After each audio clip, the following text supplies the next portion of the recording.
Chodesh Tov u'Mevorach, Rabotai, ça y est, qui se lève, c'est fini, et tout le monde, ils sont levés tôt, Baruch Hashem, et ce mois-ci, c'est Tevet, pas Chas Veshalom Tebet en français, pas du tout, vous êtes tous intelligents, et c'est un mois qu'on a vu hier, qui est bien.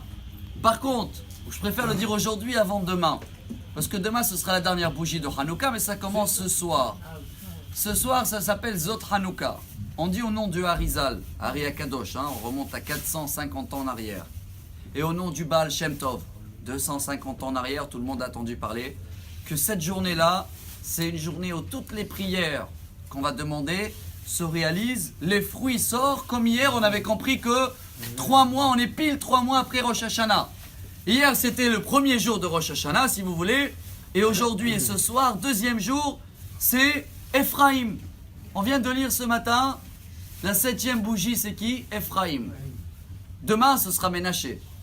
Vous avez remarqué que le petit, il passe avant l'aîné. Parce que Ménaché était le plus grand. C'est les parachiotes de cette semaine. Pour quelle raison il passe avant le petit? Une des raisons, laquelle je peux tirer un message pour ma vie, c'est que Ephraim, c'est quoi en hébreu? Ou même en français si vous voulez. Fruitier, comme ça on peut dire. Ephrani Hashem be'eretz oni. Hashem il m'a donné beaucoup de fruits, beaucoup de réussite. Et Ménaché, en hébreu ça vient du mot Nashani Elokim et kol amali. Shkun Nashani, c'est quoi? Noché, c'est des souvenirs. J'avais beaucoup dans la maison de mon père. J'étais un fils préféré, j'ai tout perdu. Alors Hashem il dit à Yosef, Yaakov dit à son fils, non mon fils, pour moi c'est lui l'aîné. D'abord dans notre vie il faut voir les fruits avant de se plaindre sur ce qu'il n'y a plus. Et c'est ça Rosh Chodesh, c'est ce qu'on vient de lire.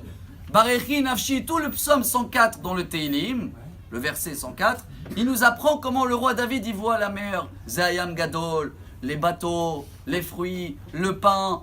Il y a une abondance de folie. Et Baruch Hashem, nous sommes dans une génération où il y a tout ce qu'il faut. Et je crois qu'on se plaint 10 fois plus qu'à l'époque, ils n'avaient rien du tout. Donc, aujourd'hui, on va apprendre Rosh Chodesh. Pour avoir un mois Tevet très bien, il faut être très intelligent.